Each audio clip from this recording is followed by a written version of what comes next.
ആവശ്യങ്ങൾ അംഗീകരിച്ചില്ലെങ്കിൽ അനിശ്ചിതകാല സമരത്തിലേക്ക് നീങ്ങുമെന്ന് റേഷൻ വ്യാപാരികളുടെ മുന്നറിയിപ്പ്. ചെയ്ത ജോലിക്കുള്ള കൂലിക്കായി കാത്തിരിക്കേണ്ട അവസ്ഥ കേരളത്തിൽ മാത്രമാണുള്ളത്.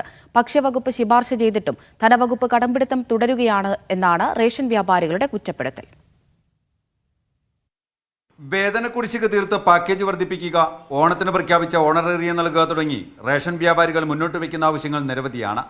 സുപ്രീം കോടതി ഉത്തരവുണ്ടായിട്ടും കിറ്റ് കമ്മീഷൻ പകുതി മാത്രമാണ് നൽകിയത്. മുമ്പ് അനുവദിച്ച വേതന പാക്കേജിനെ കുറിച്ച് സർക്കാർ മിണ്ടുന്നില്ലെന്നും വ്യാപാരികൾ കുറ്റപ്പെടുത്തി. ഭക്ഷ്യവകുപ്പ് ശുപാർശ ചെയ്തിട്ടും ധനകാര്യമന്ത്രി മനുഷ്യത്വപരമല്ലാത്ത നിലപാടാണ് സ്വീകരിക്കുന്നതെന്ന് സമരസമിതി ജനറൽ കൺവീനർ ജോണി നെല്ലൂർ പറഞ്ഞു. കാര്യത്തിന് വേണ്ടി ബഹുമാനപ്പെട്ട മുഖ്യമന്ത്രിയെ കണ്ടു, ധനകാര്യമന്ത്രിയെ കണ്ടു, ഭക്ഷ്യമന്ത്രിയെ കണ്ടു. പക്ഷെ അദ്ദേഹം നിസ്സഹായനാണ്. അദ്ദേഹം കൃത്യമായി അദ്ദേഹം ചെയ്യേണ്ട ജോലി ചെയ്യുന്നുണ്ട്. ഫയലിൻ്റെ മുകളിൽ അടിയിരിക്കുന്ന ധനകാര്യമന്ത്രി മനുഷ്യത്വപരമല്ലാത്തൊരു നിലപാടാണ് സ്വീകരിക്കുന്നത്. ഓണക്കാലത്ത് വാരിക്കോരി കൊടുത്തു എല്ലാവർക്കും, ഞങ്ങളെ സന്തോഷിച്ചിരുന്നു. പക്ഷെ എന്താ ആ പ്രഖ്യാപനം മാത്രം നാളിതുവരെ തന്നില്ല. ഇതിനിടയിൽ കിറ്റ് കമ്മീഷൻ സുപ്രീം കോടതി വരെ ഞങ്ങൾ പോയതാണ്. ലക്ഷക്കണക്കിന് രൂപ ഞങ്ങൾ മുടക്കി. പക്ഷേ ഞങ്ങളുടെ വാശിയായിരുന്നു, അത് ഞങ്ങൾ മേടിച്ചു. ഇപ്പോൾ 5 മാസത്തെ കമ്മീഷൻ ഭാഗ്യമായി തന്നു.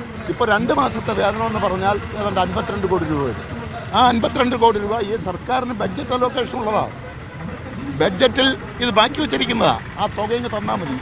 പ്രശ്നപരിഹാരമുണ്ടായില്ലെങ്കിൽ ജനുവരി 6 മുതൽ അനിശ്ചിതകാലത്തേക്ക് റേഷൻ കടകൾ അടച്ചിടുമെന്നാണ് വ്യാപാരികളുടെ പ്രഖ്യാപനം. കരാറുകാരുടെ സമരം പിൻവലിച്ചതോടെ റേഷൻ വിതരണത്തിലെ പ്രതിസന്ധി മാറുമെങ്കിലും വ്യാപാരികളുടെ സമരം തുടർന്നാൽ അത് സാധാരണക്കാരെ പ്രതികൂലമായി ബാധിക്കും.